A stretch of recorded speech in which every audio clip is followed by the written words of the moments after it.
So we already know from an earlier lecture that in order for a contract to be validly formed, one of the essential requirements is that the agreement between the parties must have been obtained on the basis of their free consent. And in particular, the consent must not have been obtained on the basis of the following, that is, number 1, coercion, number 2, undue influence, number 3, fraud, number 4, misrepresentation, and number 5, mistake. So the presence of any of these 5 elements means that the consent will not have been obtained freely. In later lectures, we will be discussing each of these terms in detail, and I'll also be discussing the differences and similarities between each of these terms, especially between fraud, misrepresentation, and mistake, where students usually tend to make mistakes and get confused.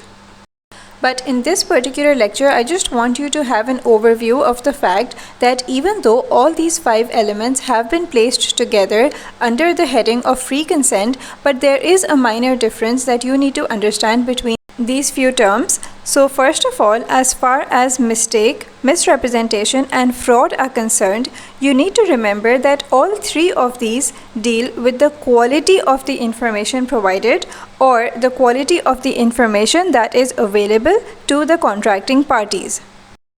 So when we place these 3 terms, that is mistake, misrepresentation, and fraud, under the heading of free consent, we're basically saying that there was a lack of genuine assent, that is, the consent, even though given by the contracting parties, was not based on their genuine assent. So for example, somebody who has entered into a contract despite the presence of a mistake or a misrepresentation or a fraud, then in this situation that person entered into the contract on the basis of certain information provided to him or her, and that piece of information was either mistaken or misrepresented or fraudulent. So the key point to notice is that there is no problem here about the ability of the party to make a choice, that is, the ability of the party to decide whether or not they want to enter into the contract on their free will. On the other hand, what is happening in these 3 situations, either of these 3 situations I mean to say, is that the party has been given insufficient information, that is, the quantity of the information is either not enough or there is some problem with the quality of the information. So I repeat that in mistake, misrepresentation, and fraud, the problem lies with either the quality or the quantity of the information that has been provided to the contracting parties. And you will appreciate the importance of this difference when you see that in undue influence or coercion, it is not about the quality or the quantity of the party's factual knowledge. That is, undue influence and coercion deal with situations where the parties are denied their ability to make reasonable choices about contracting. So when we are looking at cases of coercion or undue influence, we are basically saying that the parties entered into the contract without their free consent, because even though there is no mistake, no misrepresentation, no fraud, that is, the parties are aware of all of the relevant factual information relating to the contract, they may have enough quantity of information and the quality is also not flawed in any way. That is, there has been no misrepresentation of the facts so as to induce that party to enter into a contract, but instead, in these kinds of situations, that is undue influence and coercion, we're talking about the situation where the ability of the party to make a decision whether or not they want to enter into the contract is affected in a way that the parties are essentially forced into entering the contract, that is, the person has not entered into the contract based on their free will. Okay, so by way of conclusion, I am going to repeat all of this very briefly. The topic of free consent basically deals with the situations where the parties have entered into a contract without their genuine consent. And this element of free consent can be affected in various ways. The first 2 categories that we discussed together are undue influence and coercion. Here we're talking about the fact that the parties have not given their consent freely. Why? Because even though they had all the relevant information and the information was also accurate, that is, it was not tainted with any sort of fraud or misrepresentation, But because the parties were coerced into the contract, or there was some sort of undue influence because of which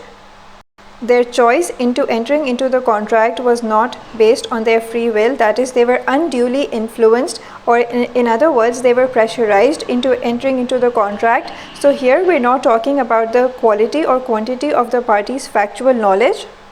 but we are simply saying that the free will was not present because of the fact that the parties to the contract were not able to make their choice freely because of the presence of some sort of undue influence or coercion.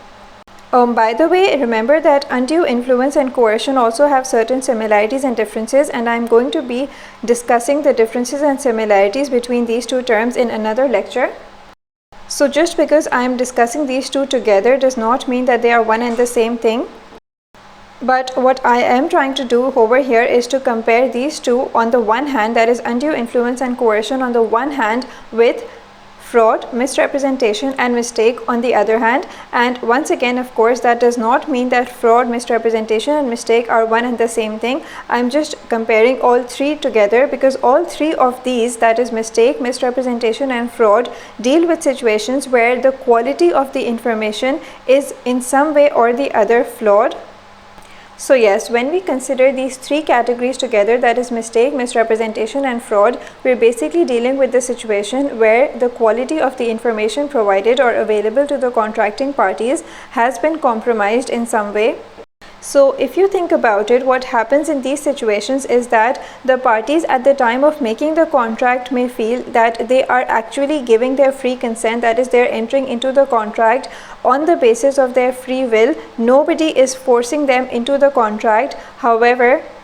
However, since the parties at the time of making the contract may not be aware of the fact that the quality of the information is in some way compromised, that is, they are entering into the contract on the basis of a certain mistake perhaps, or maybe they have been induced into the contract on the basis of misrepresentation, or maybe the other party has made some sort of a statement which has deceived them, that is, basically we're dealing with fraud in this situation.